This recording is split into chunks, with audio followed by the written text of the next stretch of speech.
Hey, it is the fourth today. Yeah, it's July 4th, and we're here with is the director of the Green River? Is it director? No?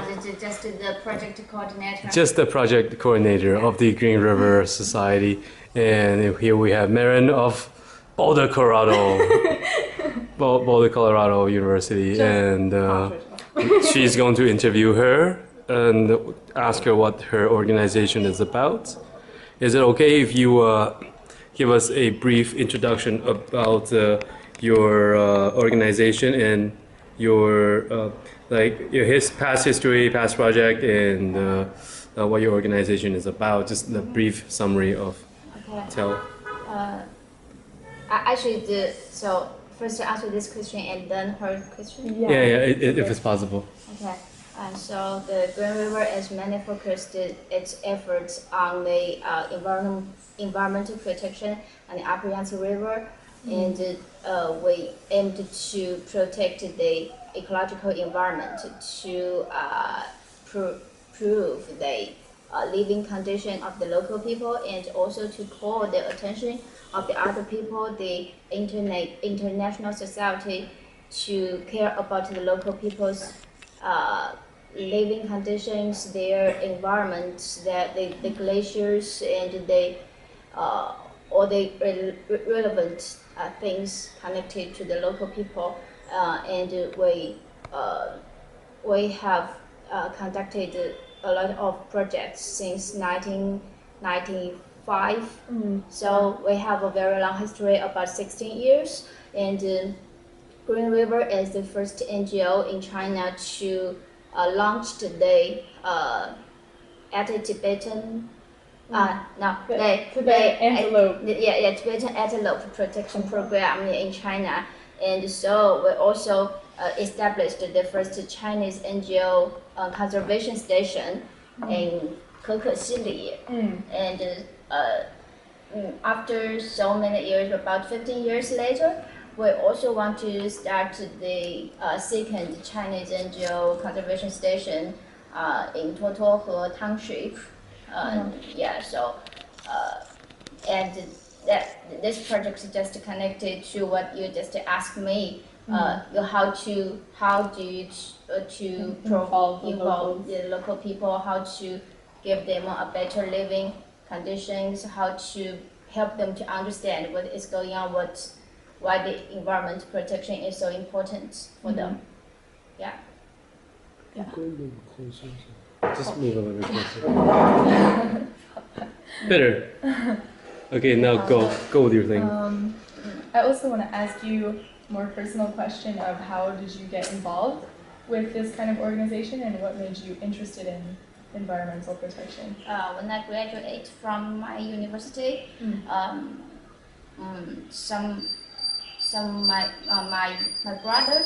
my brother is the volunteer of Green River, and he told me that there is a kind of organization to do some very interesting things that are very helpful for the environment.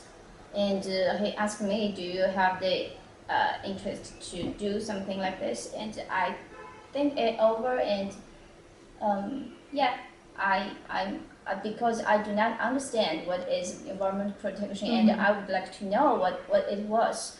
So I just come to Green River and start my work, and then I found that to do NGO in China is not so easy. Yes. Yeah. So there must be some people to work for it, to contribute to it. So I think these projects we carry out is important. They are important. So I just consist on doing these things. Yeah. That's a simple reason. And by now I have some experiences on the NGO working, and I have established my relationship with other NGOs, with other peoples who are doing the environmental protection. So I think the group, the people of the who are doing the environment protection getting bigger and bigger. The group getting strong and strong. Yeah. So I think I can see the hope. Yay!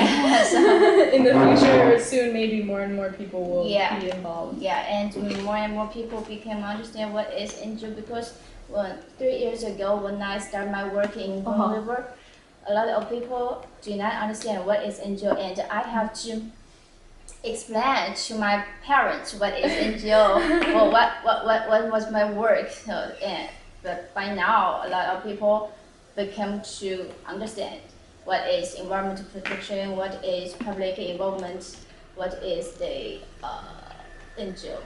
So that's great. Do you think what kind of problems prevent NGOs from maybe being bigger or more easy to establish? I think that something on people's minds, because 3 years ago, when I start my work, I think that to be an NGO or to be the charity project, you should have do something that how to say？ 我可以用中文说吗？就是做这种事情，就是你有公益就够了，就是 just charity is enough. Yeah. And don't put any profits. 那种什么公利的那种公司经营的东西就不要拿过来说。We do not need corporation involvement. Yeah. 就是很非常的 very pure. Just have a pure heart and enthusiasm, that is enough. 就是中国现在还有很多就是 NGO 里的人，就是之前有这样的想法。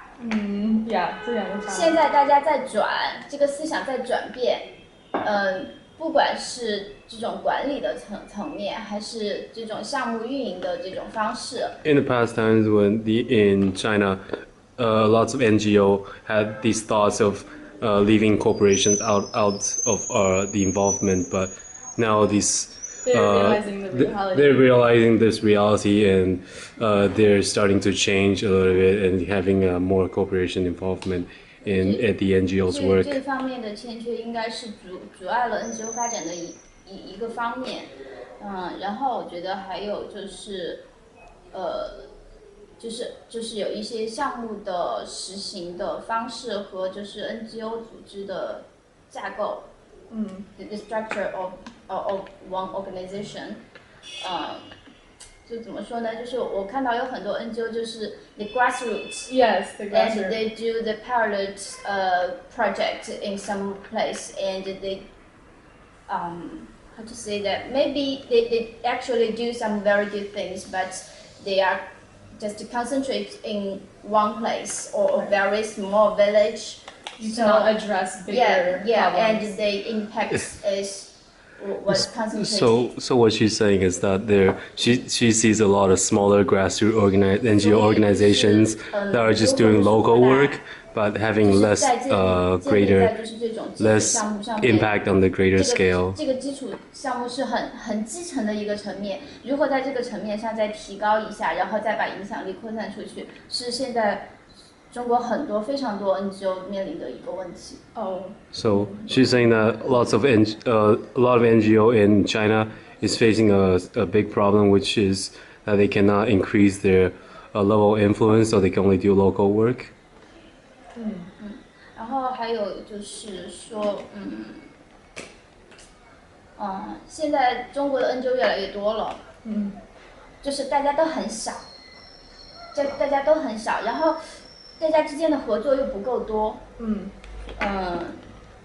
然后就是每个人都专注在做自己的事情上面，就感觉很分散，然后也不能形成影响力，不能在社会上有倡导性的这种力量产生。So she's saying that there's a lot of small NGOs in China right now, but everybody's doing their own work and doing separate work, so they're having no organization, no communication, no cooperation.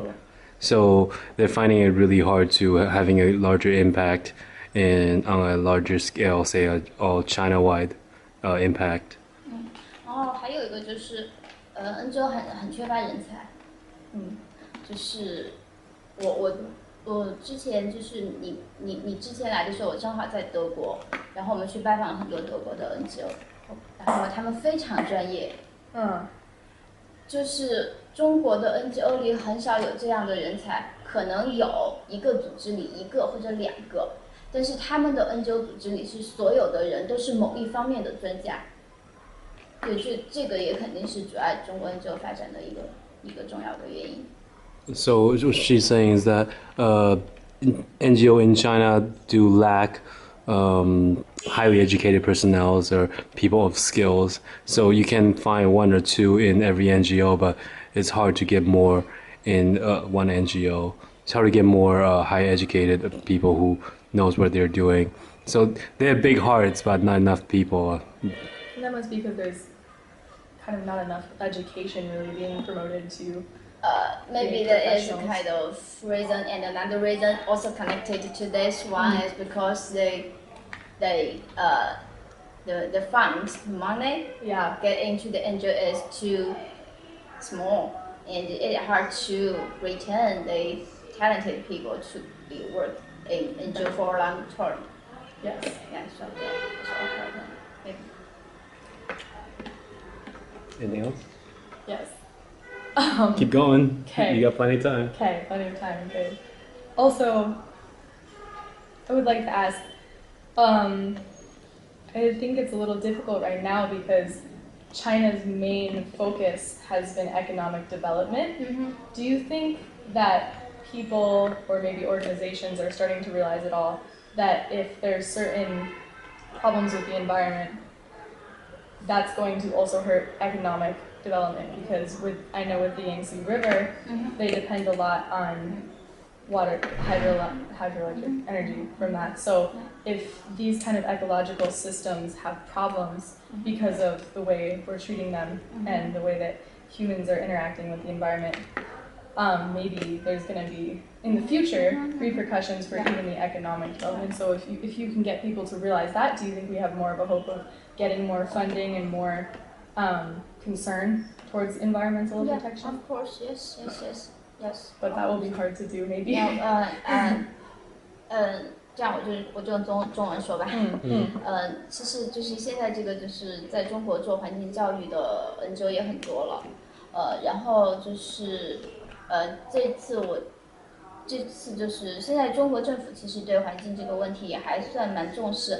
就是我去德国的时候参加的那个伯恩的联合国气候，他们有 FCCC Climate Change Conference in Bonn，在那个会上，中国代表团的团长舒伟就在大会上发过言，是这样说的：他是欢迎中国的 NGO 来做监督，来参与大会，来给中国的政府给发改委提意见。所以就是就是说一方面是有就是我们这样的 NGO 在努力，然后另外一方面，其实政府现在也开始开放一个门给 NGO 去做这样的事情。然后包括我们有的时候也会从政府的一些政府支持的这种基金会上，可以得到一些他们的资金的支持。其实这是也是一个进步。So what she's saying is that Chinese government and NGO are both working towards helping the environmental cause, or at least a little bit more than before. So the NGO are giving out educations to the while educating the local about the importance of the environment, and the Chinese government are actually being a lot more open and helpful in providing more funding to the NGOs on the environmental front, as of late anyways. When trying to gain the participation of the locals and help educate them on the importance of environmental protection, is there ever a situation where you feel that trying to protect their culture is hard to do while trying to promote environmental awareness, or is there ever sometimes when their cultural practices actually do know more about their funding the 环境 Did that make sense? 就是说就是在保